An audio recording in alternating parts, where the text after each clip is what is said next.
Greetings and welcome to an LGR thing, and this one is a little bit different. This is a collection of Need for Speed games for the PC that I imported from China. And yes, this does come in a big box, much like a lot of the PC games did in the 90s here in the US, but this is a much later release from around 2012, and it still comes in a big box like this. That was one reason I wanted it, and another is just because I like collecting imports of various types, especially for games of my favorite series. So when I saw this Need for Speed Archive Collection, a Chinese version, with the EA logo and everything, I'm like, oh, okay, this looks interesting. Electronic Arts does have an official presence in China. They have for some time now, and they did release a lot of their PC games in big boxes for much longer than they did here in the US. So at first this looked pretty legit, but the more I got to looking at this package, the more suspicious it became, because as you can see on the back here, it comes with a bunch of Need for Speed games. In fact, the entire series that was released on PC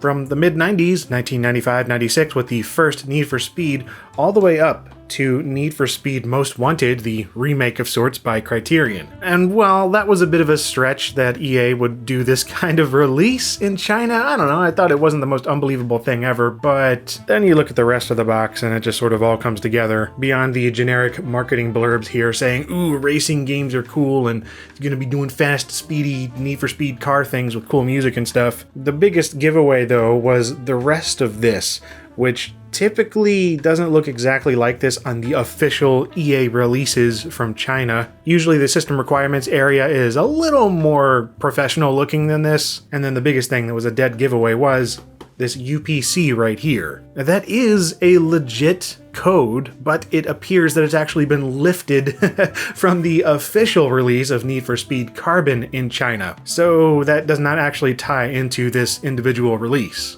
And I also like this little section right here. Starts off with health advice. You know, don't play for too long, games are addictive, and there's all sorts of warnings and such. So yeah, as far as I'm concerned, this is a Chinese bootleg collection of Need for Speed PC games on 9 DVDs. This pretty much just says a Chinese racing game and then the price, which is 128 Chinese yuan, which at the time of recording ends up being about 20 US dollars. I do have a curiosity for gray market releases, and a lot of that just comes from having lived in the Caribbean for a while, and seeing official releases in stores was the uncommon thing. Finding bootlegs, that was just the norm. Well, anyway, let's go ahead and unbox this thing because I am just absolutely curious what comes inside of this.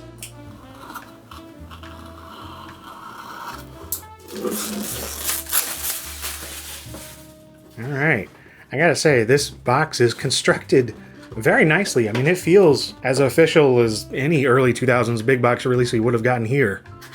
Of course, this is not an early 2000s release, this is from around 2012, I presume. Alright, so inside we just have not a whole lot, really? Okay, there's some extra stuff in here. Oh my. Alright, well, it seems the big box was just for show, more or less. I was thinking that maybe it would come with some larger items since they were using that big box, but I suppose not. Alright, so that's a lot of DVDs. I guess 8 of them maybe, if there's anything in here. Yeah, that's a pretty nicely pressed DVD in this sort of very cheap, questionable packaging. Looks more like a video CD release. I'm assuming that's disc 1, but I really don't know. I'm not actually seeing any numbering on these. Okay, so yeah, I guess the numbering is just on the bottom of the discs. Wow. And I'm curious too, what is actually in this manual? Like, what did they come up with? Alright, well there's a bunch of serial numbers for the games that actually require them. I'm sure all of those are totally legit. Alright, well, this is all going to be something that I won't be able to read unless I whip out Google Translate again and go through it all, but if anyone would like to give me the gist in the comments, that would be fine. I'm sure I can figure it out with enough time. It looks just like some generic kind of installation stuff, really, and some FAQ kind of things about like, something's going wrong, or how do I set this game up, or whatever. So I don't know. It's probably just normal manual stuff. So yeah, let's get these installed on something. I'm not entirely sure what I'm going to be doing here because I don't necessarily want to install it on my main PC, so I might install it on a VM or just a computer that's not filled with sensitive information or connected to the internet, because, you know, I don't know. You never know. Releases like this are iffy, so yeah. Super curious to see if these come with, like, original DOS and Windows 95 versions for the early ones, or if they've been updated in any way at all. This is exciting. Alright, so I've got an XP machine going here, not connected to the internet, nothing personal on it, just something that I use for various XP uses.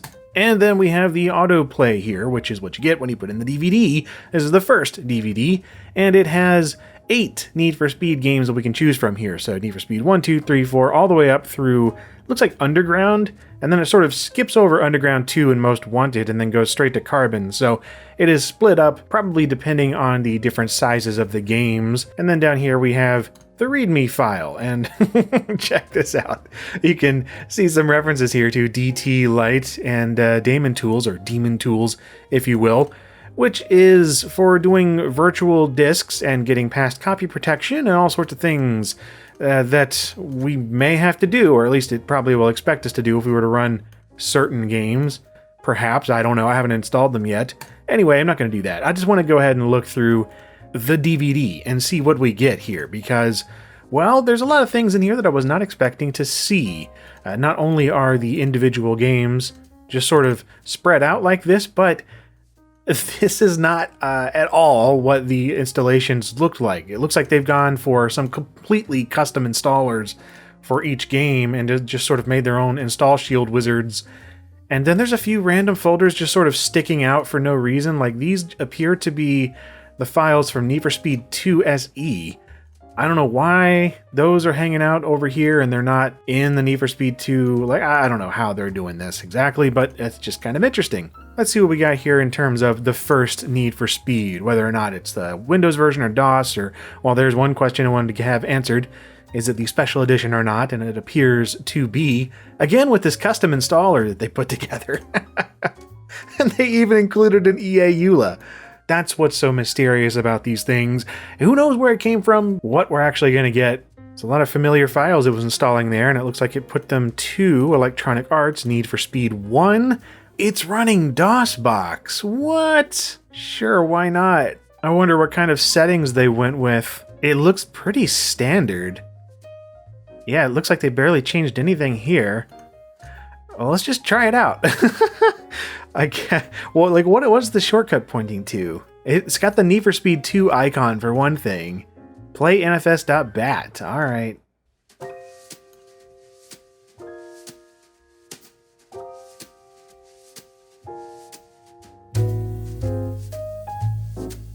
So it's running it in a window, which is actually a good idea when it comes to this game. It does have some problems. This is just fascinating. I gotta say, I was not expecting that. Oh, it's running in the interlaced mode as well.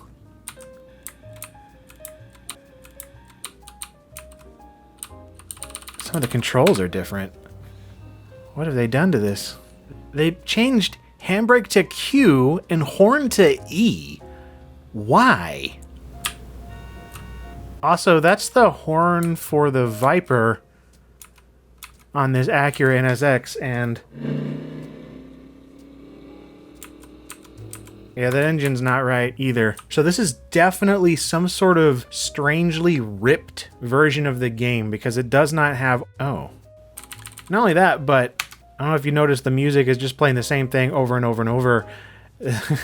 This is not Need for Speed Special Edition. This is just the Need for Speed. It does not have the extra game modes. It doesn't have all of the music. And some of the resources obviously were a little screwed up there. Yeah, there's definitely some stuff missing, that's for sure. Let's try Need for Speed 2. Just curious what they did with that, because that can be a little tough to get running sometimes. Need for Speed 2 SE. Okay, same basic installation crap. What is it telling me to do? It has an app compatibility database file. All right. I mean, sure. Let's just try what it says to do. All right. It says to open the database file, which is right here. Hit save. Hit run, and then we browse to... Yeah, that's what this is. Okay. Oh, wow. It's running. Huh. Interesting. And yeah, it does appear to be Need for Speed 2 Special Edition, at least judging by the music. Yep, it's got all the Special Edition cars, so let's go with one of those, like the Nazca C2. And we'll just go with the one opponent to go against the Ital Design Kala. Let's see what we got. Curious if they screwed with any of the graphics options again, because the last one... Yeah, they did! Well, what in the world? Interesting. It's the interlaced video again, on lowest settings. Alright, horn is at least in the right spot, and so is handbrake.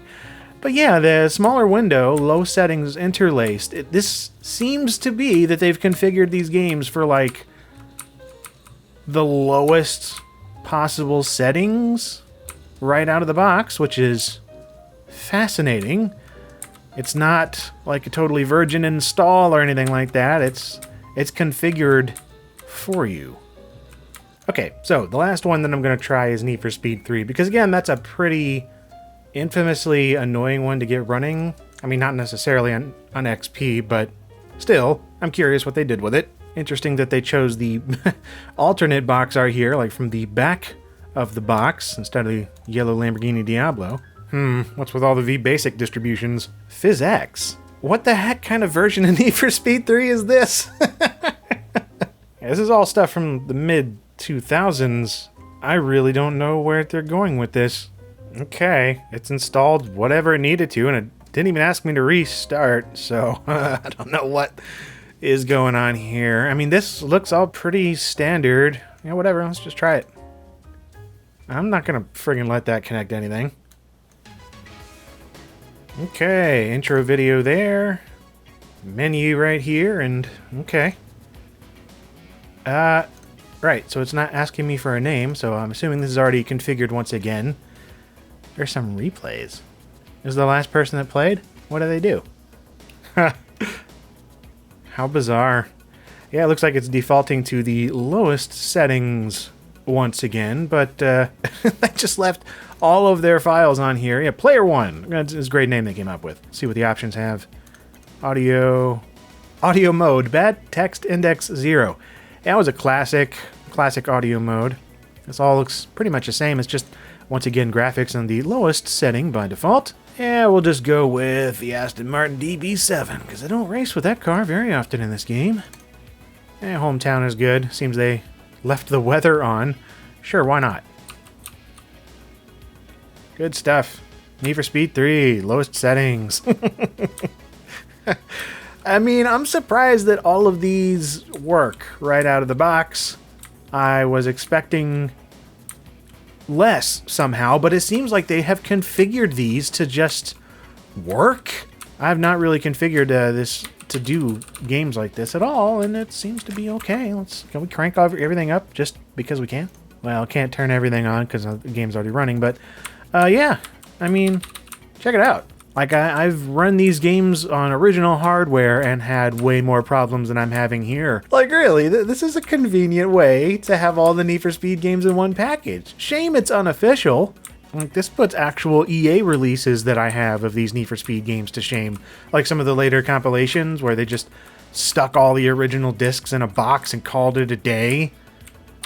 Like, this is better than that. I'm assuming that, like, DTools Lite, the installation that it came with, is going to come into effect with some of the later games, and that gets into, like, some iffier, weird bootleg territory. I don't like, you can still get some of these Need for Speed games that are in this pack, like on Origin and whatnot, and I'm like, that's just friggin' weird. I mostly wanted this for the, you know, later, or not later, earlier Need for Speed games, for DOS and Windows 95. I just wanted to see how they worked.